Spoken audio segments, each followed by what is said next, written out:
High স্কুলের মুসলিম ছাত্রাবাসের পুনর্নির্মাণের কাজ দ্রুতই শুরু হবে। সেজন্য আরামবাগ হাই স্কুলের মুসলিম ছাত্রদের হোস্টেল নির্মাণের জন্য 98-49-444 টাকার প্ল্যান ও এস্টিমেট হুগলি জেলা পরিষদ কর্তৃক ভেটিং করেছে স্কুল কর্তৃপক্ষ। সেজন্য হোস্টেল নির্মাণের প্ল্যান, এস্টিমেট ও প্রয়োজনীয় কাগজ ডিআই অফ স্কুলস তারা 6/2/2025 তারিখে স্কুল এডুকেশন ডিপার্টমেন্ট বিকাশ ভবনে জমা দিয়েছে। ছাত্রাবাসের জন্য টাকা অনুমোদন হলেই আরামবাগের মিয়াপাড়ায় মুসলিম ছাত্রাবাস অর্থাৎ হোস্টেল নির্মাণের কাজ শুরু হবে। সে কারণে বুধবার সকালে মুসলিম হোস্টেল নির্মাণের জায়গায় ঘোষণা করে এবং ছাত্রাবাসের সামনে ফ্লেক্স টাঙিয়ে দিল স্কুল কর্তৃপক্ষ। ছিলেন হাই স্কুলের প্রধান শিক্ষক বিকাশ চন্দ্র রায়, স্কুল পরিচালন কমিটির সভাপতি প্রদীপ সিংহ রায়, শিক্ষক শিক্ষিকা সহ বিশিষ্টজনেরা। স্কুল সূত্রে জানা গেছে, এই হোস্টেলটি 50 সিটের পরিকল্পনা করা হয়েছে। ছাত্রীদের পড়াশোনার জন্য যে আরামবাগ হাই স্কুল পাশে রয়েছে সে কথাও জানান প্রধান শিক্ষক বিকাশ চন্দ্র রায়। দেখুন বিস্তারিত। আরামবাগ হাই স্কুলের মুসলিম ছাত্রদের জন্য এই ছাত্রাবাসটি তৈরির পরিকল্পনা করছি। জায়গাটি আমরা অনেক কষ্টে আমাদের নিজেদের মধ্যে আনার পর আমরা এখানে মধুমঙ্গল আটা যিনি ইঞ্জিনিয়ার আছেন তাকে ধন্যবাদ জানাচ্ছি। এই কারণেই তিনি ফ্রি অফ কস্টে প্ল্যান এস্টিমেট করে দিয়েছেন প্রায় 1 কোটি টাকা, 98,49,444 টাকার প্ল্যান এস্টিমেট করে দেন। আমরা জেলা পরিষদে মিটিং করতে গিয়েছিলাম, ওখানে সম্মানীয় সভাধিপতি কৃষ্ণচন্দ্র সাদা মহাশয় সহযোগিতা করেছেন, আরামবাগের প্রাক্তন পৌরপিতা স্বপন নন্দী মহাশয় সহযোগিতা করেছেন। তারপরে আমরা ডিআই অফ স্কুলসকে আমরা সমস্ত পেপার জমা দিই যাতে এই টাকাটা আমরা তাড়াতাড়ি অনুমোদন পেতে পারি। ডিআই অফ স্কুলস তার মেমো নম্বর 207 এসি 27/1/2025 অনুযায়ী 6/2/25 তারিখে ওই পেপার বিকাশ ভবনে জমা দিয়েছেন কমিশনার অফ স্কুল এডুকেশন এবং প্রিন্সিপাল সেক্রেটারির কাছে। আশা করি তাড়াতাড়ি আমরা সেই অনুমোদন পেয়ে যাব। পেয়ে গেলেই আমরা এই ছাত্রাবাসটি তৈরি করবো। আবাসিক 50 সিটের এই আবাসিক তৈরির পরিকল্পনা করেছি। কত টাকা করা হয়েছে? আমরা প্রায় 1 কোটি টাকার মতোই পরিকল্পনা করেছি।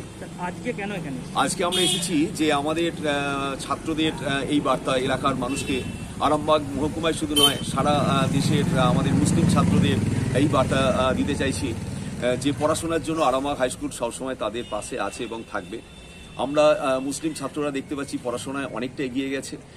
কি নিট পরীক্ষায়, কি ইঞ্জিনিয়ারিং, কি মেডিকেল, কি WBJEM, মুসলিম ছাত্ররা পড়াশোনাতে অত্যন্ত ভালো ফল করছে। MD শাহিদ এমসে চান্স পেয়েছে এবছর, 720-র মধ্যে নিটে 700 পেয়েছে।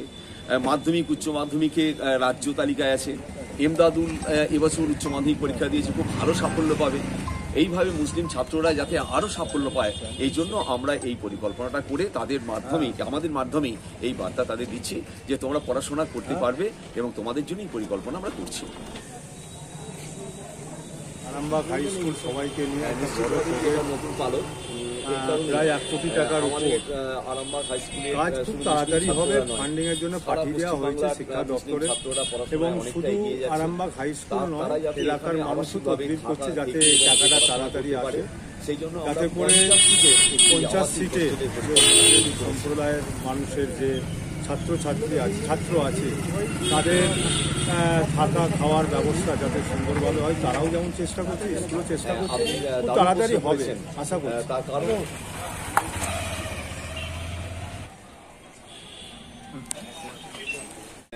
থেকে বিশেষ করে যখন এখানে মানে গাড়ি ঘোড়ার ব্যবস্থা ছিল না তখন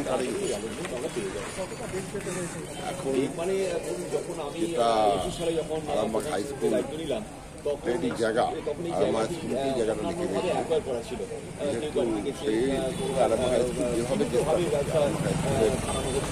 এখন প্রেসিডেন্ট আছেন প্রদীপ সিংহ রায়, আরামবাগ স্কুলের হেড স্যার যেভাবে তৎপর হয়েছে এবং আমরা সকলে মিলে আমাদের নেত্রী মমতা ব্যানার্জি জানেন সব সময় প্রত্যেকের পাশে আছে। এই জন্য এটা আমাদের পাস হয়েই গেছে, প্রায় খুব শীঘ্রই হয়ে যাবে। হয়ে গেলে মুসলিম ছাত্রদের গ্রামের এলাকার যেটা খানাকুলে একদম অত্যন্ত গ্রামের এলাকার ছেলেরা, বাইরের সব ছেলেরা আরামবাগ স্কুলের এখন জানেন আরামবাগ স্কুল অনেক উন্নত, সেই হিসাবে আরামবাগ স্কুলে পড়ার জন্য বহু বাইরে থেকে ছেলে আসে এই ছেলেদের জন্য বহু উপকার হবে।